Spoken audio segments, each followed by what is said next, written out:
Hi ಎಲ್ಲ ಸಮಸ್ತ ವೀಕ್ಷಕರಿಗೂ Sai Krishna channel ವತಿಯಿಂದ ನಮಸ್ಕಾರಗಳು ಹಾಗೂ ಧನ್ಯವಾದಗಳನ್ನು ಕೋರ್ತಾ ಇವತ್ತು ಒಂದು ಕೊನೆಯ ಅಧ್ಯಾಯವಾದ ಸಾಯಿ ಸಚ್ಚರಿತೆಯ 50ನೇ ಅಧ್ಯಾಯಕ್ಕೆ ನಾವು ಬಂದಿದ್ದೀವಿ. ಈ ಅಧ್ಯಯನದಲ್ಲಿ ಕಾಕಾ ಸಾಹೇಬ ದೀಕ್ಷಿತ ಹಾಗೂ ಶ್ರೀ ಟೆಂಬೆ ಸ್ವಾಮಿ ಹಾಗೂ ಬಾಳರಾಮ ದುರಂದರ ಇವರ ಬಗ್ಗೆ ಮಾಹಿತಿಯನ್ನು ಸಂಪೂರ್ಣವಾಗಿ ತಿಳಿದುಕೊಳ್ತಾ ಸಾಯಿಯ ಈ ಸಚ್ಚರಿತೆಯ ಅಧ್ಯಯನವನ್ನು ನಾವು ಮುಕ್ತಾಯ ಮಾಡೋಣ.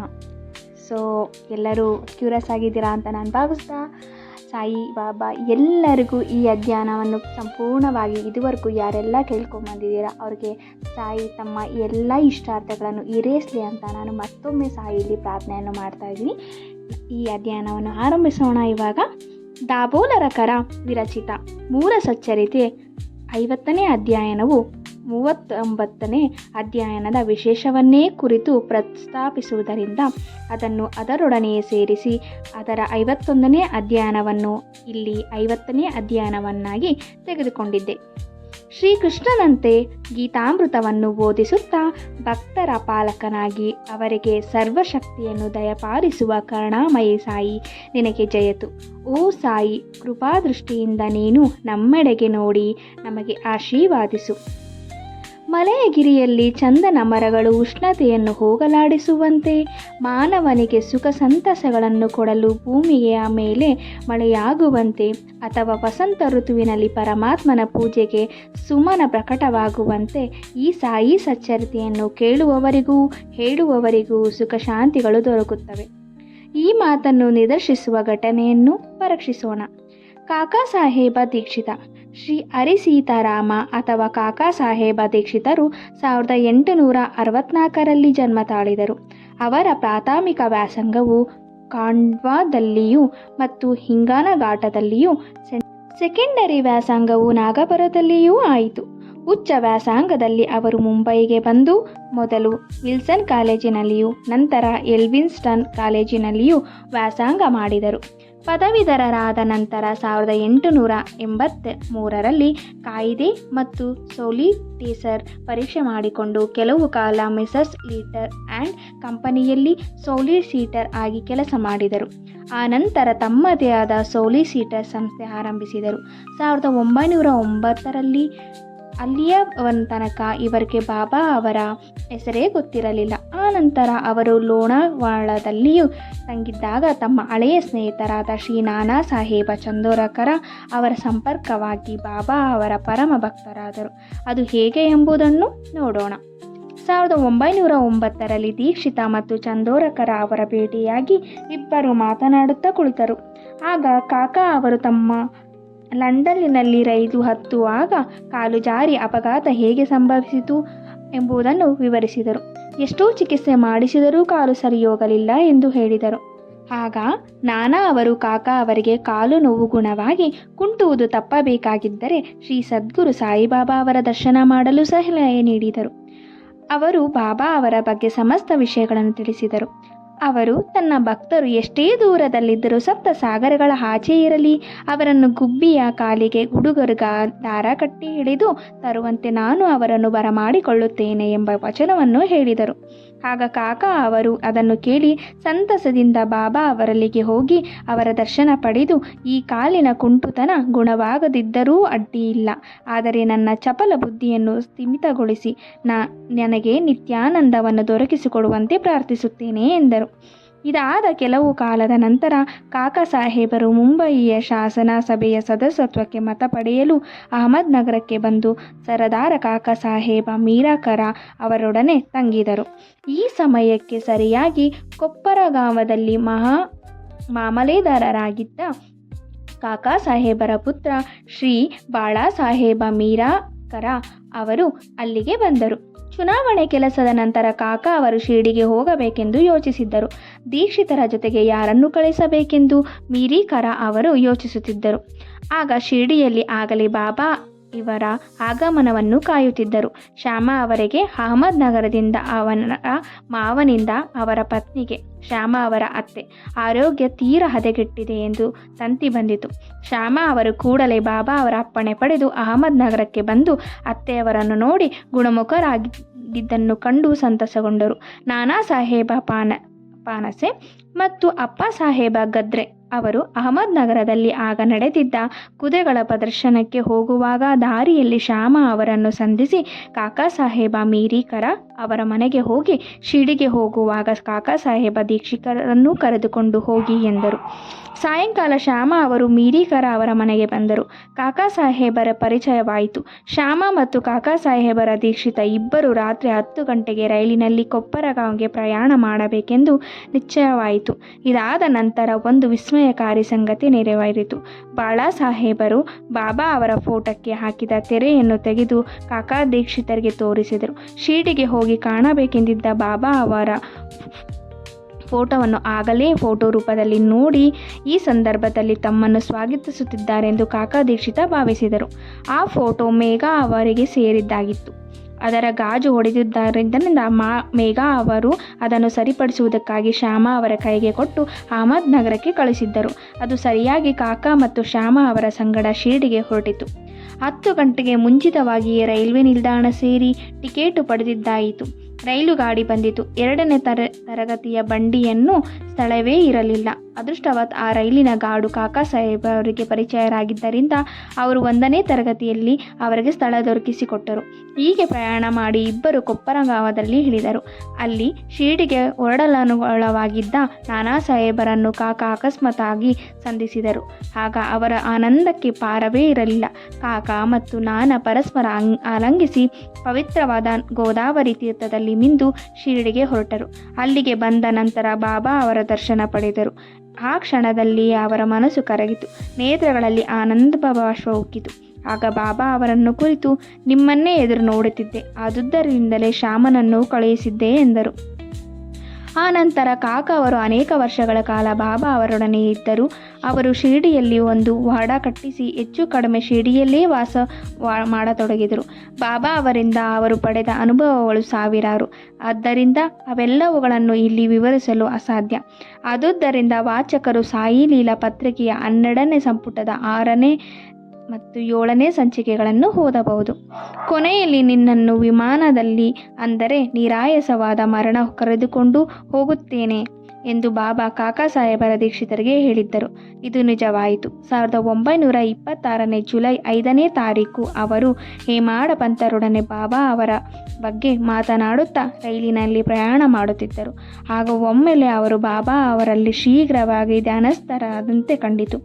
ಕೂಡಲೇ ಅವರು ನಿರಾಶಯವಾಗಿ ತಮ್ಮ ತಲೆಯನ್ನು ಹೇಮಾಡ ಪಂತರ ಭುಜದ ಮೇಲೆ ಇಟ್ಟು ಇಹಲೋಕವನ್ನು ತ್ಯಜಿಸಿದರು. ಶ್ರೀ ಟೆಂಬೆ ಸ್ವಾಮಿ. ಈಗ ಸಂತರು ಹೇಗೆ ಪರಸ್ಪರ ಭಾತೃ ಪ್ರೇಮದಿಂದ ಇರುತ್ತಾರೆ ಎಂಬುದನ್ನು ಪರಿಶೀಲಿಸೋಣ. ಒಂದು ಸಾರಿ ಟೆಂಬೆ ಸ್ವಾಮಿ ಎಂದು ಪ್ರಸಿದ್ಧರಾದ ಶ್ರೀ ವಾಸುದೇವಾನಂದ ಸರಸ್ವತಿಯವರು ಗೋದಾವರಿ ತೀರದಲ್ಲಿ ರಾಜಮಹೇಂದ್ರರಲ್ಲಿ ತಂಗಿದ್ದರು. ಅವರು ದತ್ತಾತ್ರೇಯನ ಉಪಾಸಕರಾಗಿದ್ದರು. ಮಹಾಜ್ಞಾನಿಯೂ ಯೋಗ ಸಂಪನ್ನರೂ ಆಗಿದ್ದರು. ನಾಂದೆಡೆಯ ಪುಂಡಲೀಕರಾವ ವಕೀಲರು ಅವರನ್ನು ಕಾಣಲು ತಮ್ಮ ಸ್ನೇಹಿತರೊಡನೆ ಹೊರಟರು. ಅವರ ದರ್ಶನ ಪಡೆದರು. ಸಂಭಾಷಣೆ ನಡೆಯುತ್ತಿದ್ದಾಗ ಶ್ರೀ ಸಾಯಿಬಾಬಾ ಅವರ ವಿಷಯವೂ ಬಂದಿತು. ಬಾಬಾ ಅವರ ಹೆಸರನ್ನು ಕೇಳಿದೊಡನೆ ಸ್ವಾಮೀಜಿಯವರು ಅಲ್ಲಿಯೇ ನಮಸ್ಕಾರ ಮಾಡಿ ತೆಂಗಿನಕಾಯಿ ಒಂದನ್ನು ತೆಗೆದುಕೊಂಡು, ಇದನ್ನು ನನ್ನ ಸಹೋದರ ಶ್ರೀ ಸಾಯಿಬಾಬಾ ಅವರಿಗೆ ಅರ್ಪಿಸಿ ಮತ್ತು ನನ್ನನ್ನು ಮರೆಯದಿರಿ, ಪ್ರೀತಿಸುತ್ತೀರಿ ಎಂದು ಹೇಳಿರಿ ಎಂದು ತಿಳಿಸಿದ ಪುಂಡಲೀಕರಾವ ಅವರಿಗೆ ಕೊಟ್ಟರು. ಸ್ವಾಮಿಗಳು ಬಾಬಾ ಅವರನ್ನು ಸಹೋದರರೆಂದು ಕರೆದಿದ್ದು ಸರಿ, ಏಕೆಂದರೆ ಸ್ವಾಮೀಜಿಯವರು ಸಹ ಶಾಸ್ತ್ರ ಸಮ್ಮತವಾದ ಧ್ವನಿಯಲ್ಲಿ ಸದಾ ಆಜ್ಞೆಯನ್ನು ಉರಿಸುತ್ತಿದ್ದರು. 1 ತಿಂಗಳ ಒಳಗಾಗಿ ಪುಂಡಲೀಕರಾವ ಅವರು 4 ಜನ ಮಿತ್ರರೊಡನೆ ತೆಂಗಿನಕಾಯಿ ತೆಗೆದುಕೊಂಡು ಬಂದರು. ಮಾನಮಾಡದಲ್ಲಿ ಇಳಿದಾಗ ಬಹಳ ಬಾಯಾರಿಕೆಯಾದುದರಿಂದ ಹತ್ತಿರವಿದ್ದ ಹಳ್ಳಕ್ಕೆ ನೀರು ಕುಡಿಯಲು ಹೋದರು. ಬರಿದಾದ ಹೊಟ್ಟೆ ಇದ್ದಾಗ ನೀರು ಕುಡಿಯಬಾರದೆಂದು ಖಾರದ ಅವಲಕ್ಕಿಯನ್ನು ತಿನ್ನಲು ಆರಂಭ ಮಾಡಿದರು. ಅದರ ಜೊತೆಗೆ ತೆಂಗಿನಕಾಯಿ ಸೇರಿಸಿ ತಿಂದರೆ ಒಳ್ಳೆಯದು ಎಂದು ಕೆಲವರು ಹೇಳಿದರು. ಆದ್ದರಿಂದ ತೆಂಗಿನಕಾಯಿ ಒಡೆದು ಚೂರು ಮಾಡಿ ಅವಲಕ್ಕಿಯಲ್ಲಿ ಬೆರೆಸಿದರು. ಈ ತೆಂಗಿನಕಾಯಿಯನ್ನು ಟೆಂಬೆಸ್ವಾಮಿಯವರು ಬಾಬಾ ಅವರಿಗೆಂದು ಕೊಟ್ಟಿದ್ದರು. ಶಿರ್ಡಿ ಸಮೀಪಿಸುತ್ತಲೇ ಆ ತೆಂಗಿನಕಾಯಿಯೇ ನೆನಪಾಯಿತು. ಹೆದರಿಕೆಯಿಂದ ನಡುಗುತ್ತಾ ಬಾಬಾ ಅವರ ಮುಂದೆ ಬಂದು ನಿಂತರು. ಈ ಮೊದಲೇ ಬಾಬಾ ಅವರಿಗೆ ಈ ವಿಷಯ ತಿಳಿದಿತ್ತು. ಆದುದರಿಂದ ಕೂಡಲೇ ಅವರು ಪುಂಡಲೀಕರಾವ ಅವರನ್ನು ಕುರಿತು, ನನ್ನ ಬಂಧುವಿನಿಂದ ತಂದ ಆ ನನ್ನ ವಸ್ತುವನ್ನು ಕೊಡು ಎಂದರು. ಆಗ ಪುಂಡಲೀಕರಾವ ಅವರು ಬಾಬಾ ಅವರ ಪಾದಗಳನ್ನು ಭದ್ರವಾಗಿ ಹಿಡಿದುಕೊಂಡು ತಮ್ಮ ಅಪರಾಧಕ್ಕೆ ನೊಂದುಕೊಂಡು ಅವರಲ್ಲಿ ಕ್ಷಮೆ ಬೇಡಿದರು. ಅದಕ್ಕೆ ಬದಲಾಗಿ ಬೇರೊಂದು ತೆಂಗಿನಕಾಯಿಯನ್ನು ತರುವೆನು ಎಂದರು. ಆದರೆ ಬಾಬಾ ಅವರು ನಿರಾಕರಿಸಿ, ಆ ತೆಂಗಿನಕಾಯಿಯ ಬೆಲೆ ಸಾಮಾನ್ಯವಾದ ತೆಂಗಿನಕಾಯಿಯ ಬೆಲೆಗಿಂತ ಮಿಗಿಲಾದದ್ದು, ಆ ಫಲದ ಯೋಗ್ಯತೆ ಬೇರೆ ಯಾವುದಕ್ಕೂ ಬರಲಾರದು ಎಂದು ಹೇಳಿ, ನೀನು ಚಿಂತಿಸಬೇಡ, ಶ್ರೀಫಲ ಮುಟ್ಟಿಸುವ ಕಾರ್ಯ ನನ್ನ ಅಭಿಲಾಷೆಯಂತೆ ನಿನಗೆ ವಹಿಸಲ್ಪಟ್ಟಿತು. ಕೊನೆಗೆ ನೀವು ದಾರಿಯಲ್ಲಿ ಅದನ್ನು ತಿಂದು ಬಿಟ್ಟಿರಿ. ನಿನಗೇಕೆ ಅದರ ಹೊಣೆಗಾರಿಕೆ? ಸತ್ಕರ್ಮವಾಗಲಿ ದುಷ್ಕರ್ಮವಾಗಲಿ ಅದರ ಹೊಣೆ ನಿನಗೆ ಬೇಡ. ಅಹಂಭಾವವನ್ನು ತ್ಯಜಿಸು, ಆಗ ನಿನ್ನ ಪಾರಮಾರ್ಥಿಕ ಪ್ರಗತಿ ತ್ವರಿತವಾಗೊಳ್ಳುತ್ತದೆ ಎಂದರು. ಬಾಳರಾಮ ದುರಂದರ. ಪಾಟರೆ ಪ್ರಭುಕುಲಕ್ಕೆ ಸೇರಿದ ಶ್ರೀಯುತ ಬಾಳರಾಮ ದುರಂದರ ಅವರು ಕೆಲವು ಕಾಲ ಮುಂಬೈ ಪ್ರಾಂತ್ಯದ ಹೈಕೋರ್ಟ್ ಅಡ್ವೊಕೇಟ್ ಆಗಿ ನಂತರ ಸರಕಾರದ ಲಾಜೆ ಕಾಲೇಜಿನಲ್ಲಿ ಪ್ರಾಂಶುಪಾಲರಾಗಿದ್ದರು. ಅವರದು ಬಹಳ ಧಾರ್ಮಿಕ ಮತ್ತು ಭಗವದ್ಭಕ್ತರ ಕುಟುಂಬ. ಅವರು ಸಾಮಾಜಿಕ ವಿಷಯಗಳ ಬಗ್ಗೆ ಅನೇಕ ಗ್ರಂಥಗಳನ್ನು ಬರೆದರು. ಆ ನಂತರ ಅವರು ತಮ್ಮ ಗಮನವನ್ನು ಧಾರ್ಮಿಕ ಮತ್ತು ಪಾರಮಾರ್ಥಿಕ ವಿಷಯಗಳ ಕಡೆಗೆ ಹರಿಸಿದರು. ಭಗವದ್ಗೀತೆಯನ್ನು, ಜ್ಞಾನೇಶ್ವರಿಯನ್ನು, ವೇದಾಂತ ಮತ್ತು ಇನ್ನುಳಿದ ಆಧ್ಯಾತ್ಮಿಕ ಕೃತಿಗಳನ್ನು ಓದಿದರು. ಅವರು ಪಂಡರಾಪುರದ ವಿಠಲನ ಪರಮ ಭಕ್ತರಾಗಿದ್ದರು. ಸುಮಾರು 1912ರಲ್ಲಿ ಅವರಿಗೆ ಬಾಬಾ ಅವರ ಸಂಪರ್ಕವಾಯಿತು. ಅದಕ್ಕೆ 6 ತಿಂಗಳ ಹಿಂದೆ ಅವರ ಸಹೋದರ ಬಾಬುಲಜಿ ಅವರು ವಾಮನರಾವ ಅವರ ಜೊತೆಗೆ ಶಿರ್ಡಿಗೆ ಹೋಗಿ ಬಾಬಾ ಅವರ ದರ್ಶನ ಪಡೆದರು. ಅವರು ತಮ್ಮ ಅನುಭವಗಳನ್ನು ಬಾಳರಾಮ ಅವರಿಗೂ ಮತ್ತಿತರಿಗೂ ಹೇಳಿದರು. ಆಗ ಎಲ್ಲರೂ ಬಾಬಾ ಅವರ ದರ್ಶನ ಪಡೆಯಬೇಕೆಂದು ನಿರ್ಧಾರ ಮಾಡಿದರು. ಅವರು ಶಿರ್ಡಿಗೆ ಬರುವುದಕ್ಕೆ ಮುಂಚೆಯೇ ಬಾಬಾ ಅವರು, ಆ ದಿನ ನನ್ನ ದರ್ಬಾರದ ಅನೇಕ ಜನರು ಬರುತ್ತಾರೆ ಎಂದು ಹೇಳಿದರು. ದುರಂದರ ಸಹೋದರರು ಇದನ್ನು ಇತರರಿಂದ ಕೇಳಿ ತಮ್ಮ ಆಗಮನವನ್ನು ಅವರಿಗೆ ತಿಳಿಸಿರಲಿಲ್ಲ. ಆದರೂ ಇದು ಅವರಿಗೆ ಹೇಗೆ ಗೊತ್ತಾಯಿತು ಎಂದು ಆಶ್ಚರ್ಯಚಕಿತರಾದರು. ಎಲ್ಲರೂ ಬಾಬಾ ಅವರಿಗೆ ನಮಸ್ಕಾರ ಮಾಡಿ ಕುಳಿತರು. ಆಗ ಬಾಬಾ ಅವರು, ನಾನು ಈ ಹಿಂದೆ ಹೇಳಿದ ನನ್ನ ದರ್ಬಾರದ ಜನ ಇವರೇ ಎಂದು ಹೇಳಿ ದುರಂದರ ಸಹೋದರನನ್ನು ಕುರಿತು, ಈ ಹಿಂದಿನ 60 ಜನ್ಮಗಳಿಂದ ನಾವು ಚಿರಪರಿಚಿತರು ಎಂದರು. ಎಲ್ಲರೂ ನಮ್ರತೆಯಿಂದ ಕೈ ಜೋಡಿಸಿ ಬಾಬಾ ಅವರ ಪಾದಗಳನ್ನು ಎವೆ ಇಕ್ಕದೆ ನೋಡತೊಡಗಿದರು. ಸಾತ್ವಿಕ ಗುಣಗಳಾದ ಕಣ್ಣೀರು, ರೋಮಾಂಚನ, ಗದ್ಗದ ಕಂಠ ಇವುಗಳಿಂದ ಅವರು ಮನಸೋತು ಆನಂದಭರಿತರಾದರು. ನಂತರ ಅವರು ತಮ್ಮ ನಿವಾಸಕ್ಕೆ ಹೋಗಿ ಊಟ ಮಾಡಿ ಸ್ವಲ್ಪ ಹೊತ್ತು ವಿಶ್ರಮಿಸಿ ಪುನಃ ಮಸೀದಿಗೆ ಬಂದರು. ಬಾಳರಾಮ ಅವರು ಬಾಬಾ ಅವರ ಬಳಿಗೆ ಬಂದು ಅವರ ಪಾದ ಸಂವಾದನ ಮಾಡುತ್ತಾ ಕುಳಿತರು. ಹುಕ್ಕ ಸೇದುತ್ತಾ ಬಾಬಾ ಅವರು ಅದನ್ನು ಬಾಳರಾಮ ಅವರಿಗೂ ಸೇದುವಂತೆ ಹೇಳಿದರು. ಬಾಳರಾಮರಿಗೆ ಹುಕ್ಕ ಸೇದುವ ಅಭ್ಯಾಸವಿರಲಿಲ್ಲ. ಆದರೂ ಅದನ್ನು ಒಂದು ಬಾರಿ ಹೇಳಿದು ನಮ್ರತೆಯಿಂದ ಹಿಂತಿರುಗಿಸಿದರು. ಬಾಳರಾಮ 6 ವರ್ಷಗಳಿಂದ ದಮ್ಮಿನಿಂದ ನರಳುತ್ತಿದ್ದರು. ಹುಕ್ಕ ಸೇದಿದ್ದರಿಂದ ಅವರ ರೋಗ ಪೂರ್ಣ ಗುಣವಾಯಿತು. ಆದರೆ 6 ವರ್ಷಗಳ ನಂತರ ಪುನಃ ಅವರಿಗೆ ಕೆಮ್ಮು ಬಂದಿತು. ಅಂದೇ ಬಾಬಾ ಅವರು ಮಹಾಸಮಾಧಿ ಹೊಂದಿದ್ದರು. ಈ ದುರಂದರ ಬಂಧುಗಳು ಶಿರ್ಡಿಗೆ ಬಂದ ದಿನ ಗುರುವಾರ. ಅಂದು ಚಾವಡಿಯ ಮೆರವಣಿಗೆ ಇತ್ತು. ಅದನ್ನು ನೋಡುವ ಸುಯೋಗ ಅವರಿಗೆ ಲಭಿಸಿತು. ಚಾವಡಿಯ ಆರತಿ ಸಮಾರಂಭದಲ್ಲಿ ಬಾಳರಾಮ ಅವರು ಬಾಬಾ ಅವರ ವರದಾನವಿಂದದಲ್ಲಿ ಪಾಂಡುರಂಗನ ಪ್ರತಿಮೆ ಕಂಡರು. ಮರುದಿನ ಕಾಕಡಾರತಿ ಸಮಾರಂಭದಲ್ಲಿಯೂ ಅದೇ ರೀತಿ ಕಂಡರು. ಬಾಳರಾಮ ದುರಂದರ ಅವರು ಮಹಾರಾಷ್ಟ್ರದ ಪ್ರಸಿದ್ಧ ಸಂತರಾದ ಶ್ರೀ ತುಕಾರಾಮ ಅವರ ಜೀವನ ಚರಿತ್ರೆಯನ್ನು ಮರಾಠಿಯಲ್ಲಿ ಬರೆದಿರುತ್ತಾರೆ. ಆದರೆ ಅವರು ಅದರ ಪ್ರಕಟಣೆಯನ್ನು ನೋಡಲು ಜೀವಿಸಿರಲಿಲ್ಲ. ಆ ನಂತರ 1928ರಲ್ಲಿ ಅವರ ಸಹೋದರರು ಅದನ್ನು ಪ್ರಕಟಿಸಿದರು. ಅದರಲ್ಲಿ ಬಾಳರಾಮ ದುರಂದರ ತಮ್ಮ ಅನುಭವವನ್ನು ಉಲ್ಲೇಖಿಸಿದ್ದಾರೆ. ಶ್ರೀ ಸಾಯಿ ಪ್ರಣಾಮಗಳು. ಸಾಯಿ ಲೀಲೆ ಅಪಾರವಾದದ್ದು, ಅನಂತವಾದದ್ದು, ಮಿತಿಯನ್ನು ಮೀರಿದ್ದು, ನಮ್ಮ ಆಲೋಚನೆಗೆ ನಿಲುಕದ್ದು. ಎಷ್ಟು ಮಹಿಮೆ ಇದೆ, ಎಷ್ಟು ತತ್ವವಿದೆ, ಎಷ್ಟು ಜ್ಞಾನವಿದೆ ಎಂದರೆ ಅದನ್ನು ನಾವು ಎಣಿಸಲೇ ಹಾಗೂ ಅದನ್ನು ಅಳೆಯಲು ನಮ್ಮಿಂದ ಅಸಾಧ್ಯವಾಗಿದೆ. ಸಾಯಿಯವರಲ್ಲಿ ನಾವು ಏನೆಂದು ಬೇಡ್ಕೊಳ್ತಾ ಇದ್ರು, ನಾವು ಅವ್ರನ್ನ ಗುರ್ತಿಸ್ತಾ ಇದ್ರು, ನಾವು ಅವ್ರ ಪ್ರಾರ್ಥನೆ ಮಾಡ್ತಾ ಇದ್ರು, ಬಾಬಾ ನಮಗೆ ಏನು ಕೊಡಬೇಕು, ಯಾವಾಗ ಕೊಡಬೇಕು, ನಮ್ಮನ್ನು ಹೇಗೆ ಬರಮಾಡ್ಕೊಳ್ಬೇಕು, ನಮ್ಮಲ್ಲಿ ಸಾಯಿಬಾಬಾ ಅವ್ರ ಬಗ್ಗೆ ಭಕ್ತಿ, ಅವ್ರ ಬಗ್ಗೆ ಮಾಹಿತಿಯನ್ನು ತಲುಪುವಂತೆ ಮಾಡಬೇಕು. ಅದೆಲ್ಲದು ಅವ್ರಿಗೆ ಗೊತ್ತು.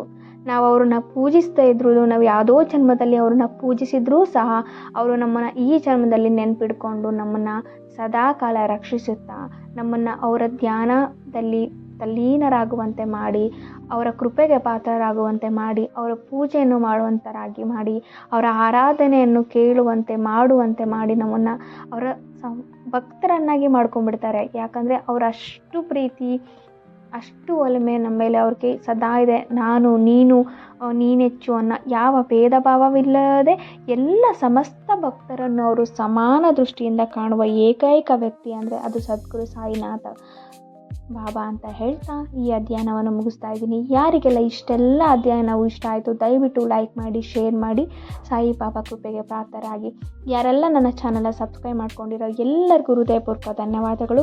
ಇನ್ನೂ ಯಾರೂ ನನ್ನ ಚಾನಲ್ ಸಬ್ಸ್ಕ್ರೈಬ್ ಮಾಡ್ಕೊಂಡಿಲ್ಲ, ಪ್ಲೀಸ್ ಸಬ್ಸ್ಕ್ರೈಬ್ ಮಾಡ್ಕೊಳ್ಳಿ, ಸಾಯಿ ಕೃಪೆಗೆ ಪಾತ್ರರಾಗಿ ಅಂತ ಹೇಳ್ತಾ ಈ ಸಂಪೂರ್ಣ ಸಚ್ಚರಿತೆಯನ್ನು ಮತ್ತೊಮ್ಮೆ ಆದಷ್ಟು ಬಾರಿ ಕೇಳಿ ಸಾಯಿ ಕೃಪೆಗೆ ಪಾತ್ರರಾಗಿ ನಿಮ್ಮೆಲ್ಲ ಪಾಪ ಕರ್ಮಗಳಿಂದ ಮುಕ್ತಿ ಹೊಂದಿ ನಿಮ್ಮೆಲ್ಲ ಇಷ್ಟಾರ್ಥಗಳನ್ನು ಈಡೇರಿಸ್ಕೊಳ್ಳಿ, ಸಾಯಿ ಕೃಪೆಗೆ ಪಾತ್ರರಾಗಿ ಸಾಯಿ ಆಶೀರ್ವಾದವನ್ನು ಪಡೆದುಕೊಳ್ಳಿ ಅಂತ ಹೇಳ್ತಾ ಕೊನೆಗೊಳಿಸ್ತಾ ಇದ್ದೀನಿ ಈ ಅಧ್ಯಯನವು. ಸರ್ವಂ ಸಾಯಿಮಯಂ. ಸಾಯಿ ಎಲ್ಲರಿಗೂ ಒಳ್ಳೇದು ಮಾಡಲಿ ಅಂತ ಮತ್ತೊಮ್ಮೆ ಸಾಯಿಲೇ ಪ್ರಾರ್ಥನೆ ಮಾಡ್ತಾ ಇದ್ದೀನಿ. ಧನ್ಯೋಸ್ಮಿ. ನಿಮ್ಮೆಲ್ಲರಿಗೂ ಧನ್ಯೋಸ್ಮಿ.